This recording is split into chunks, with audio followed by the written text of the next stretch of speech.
অন্তত দেশের মেয়ে না তারা।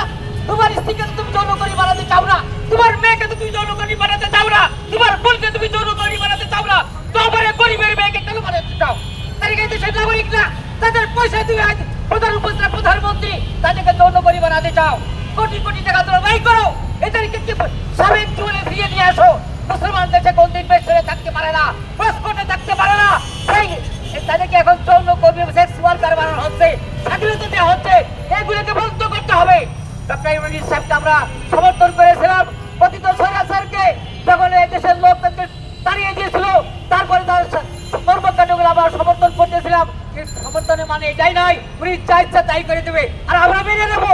আমরা মানা চাই না বিভিন্ন% মুসলমান দেশে ইসলাম বিরোধী কোনো শক্তিকে থাকতে দেওয়া হবে না, কোনো শক্তিকে থাকতে দেওয়া হবে না। আমরা জানের বাজি লাগাবো, আমরা মৃত্যুকে ভয় পাই না, মুসলমান পথে মৃত্যুকে ভয় পাই না।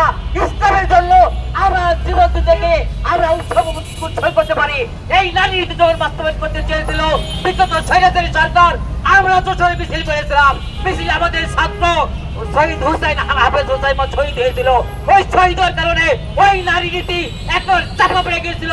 আবার এই প্রকৃত সেই নারী নীতি ছিল আমার বাস্তবায়ন করার জন্য ডক্টর ইউনূস সাহেব বিভিন্ন নাম দিয়ে আমার কালকে বলে বাস্তবায়ন করা দরকার।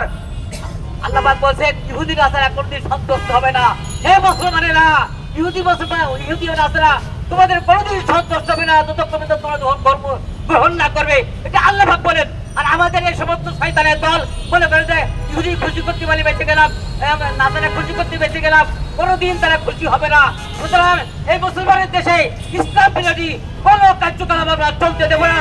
আমাদের বুকে আমাদের জান থাকতে আমাদের এই বাংলাদেশে আমাদের প্রজন্মকে আমরা নাস্তিক হতে দেবো না, আমাদের প্রজন্মকে আমরা মুরতাদ হতে দেবো না। আমাদের এই দেশকে আমরা স্বাধীনতা সার্বভৌমত্ব রক্ষার জন্য আমাদের লোকদেরকে উদ্বুদ্ধ করবো জান দেওয়ার জন্য। আর মুসলমানরা জান নিয়ে খেলা করে, মুসলমানরা বেঁচে থাকতে চায় না, মুসলমানরা আল্লাহ শক্তির জন্য নিজের জীবনকে বিলাতে চায়। আমরা বাংলাদেশের মুসলমানেরা সারা পৃথিবীর যেখানেই মুসলমান নির্যাতিত হয়েছে সেখানেই চলে গেছে।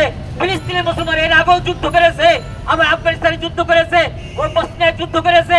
সারা পৃথিবীতে যেখানে মুসলমান নির্যাতিত হয়েছে সেখানে বাংলাদেশের মুসলমান চলে গেছে। ভারতবর্ষে ব্রিটিশের আন্দোলনের সময় বালাকোটের ময়দানে এই বাংলাদেশ থেকে মুজাহিদ চলে গেছে বালাকোটের ময়দানে 1831 সালে তারা শহীদ হয়েছে। এই শহীদের রক্তধারা আমাদের মধ্যে আছে, আমাদের রক্তের মধ্যে আছে। যাদের রক্তের মধ্যে শহীদের রক্তধারা থাকে তাদেরকে দাবি রাখতে পারে না, আমাদের বাংলার মুসলমানদেরকেও দাবি রাখতে পারবে না। কোন খ্রিস্টানি নীতি, কোন সিনো, কোন নারী নীতি, কোন জিলাপি বিচারে কোন নীতি আমাদের দেশে বাস্তবায়ন করতে দেবো না ইনশাআল্লাহ। আমাদের সরকার ইউনূস সাহেবকে বলতে চাই, আপনি এখনই সমুদ্র উদয় হোক, যদি আপনি বাড়াবাড়ি করেন আপনাকে নামানোর জন্য যেমন আমরা হাসিনাকে নামার চেষ্টা করেছিলাম, আপনাকে নামানো আমরা ফেকে করবো। আমরা শেষ পর্যন্ত আমরা বক্তব্য দেবো না ইনশাআল্লাহ। কোরআনের বিরুদ্ধে সুন্নাহর বিরুদ্ধে আপনি হাত দিবেন না, আপনি হাত দিবেন না, আপনার হাত পুড়িয়ে যাবে, আমরা হাত ভেঙে ফেলবো ইনশাআল্লাহ। আল্লাহ আমাদের সবাইকে শুভবুদ্ধি উদ্ধার করুন, আমাদের দেশকে শান্তি শৃঙ্খলার সাথে চালানোর এবং আলহামদুলিল্লাহ রাব্বিল আলামিন। আসসালামু আলাইকুম ওয়া রাহমাতুল্লাহ।